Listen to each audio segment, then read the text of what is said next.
د یو حدیث شریف مفهوم د پیغمبر علیه السلام مبارک فرمایي چې ناکار غل هغه دی چې هغه په مونځ کې غلا کوي.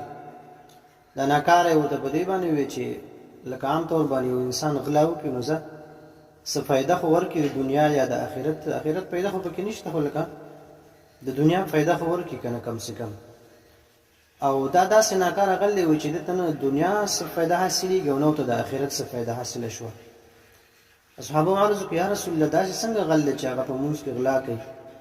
نبي علیه السلام مبارک وفرمیل چې داسې غل هغه دی چې دی د خپل مونځ هغه رکوع سجده په صحیح طریقې نه کوي، راشي بس هسې ټکه پکه وکړي ځان ته خلاص کړي. حالانکې داسې نه ده زمرون موږ او تاسو د مونځ نه ځان خلاصوو، حالانکې دا غلطه ده، بلکې په مونځ به موږ او تاسو د الله د عذاب نه ځان خلاصوو.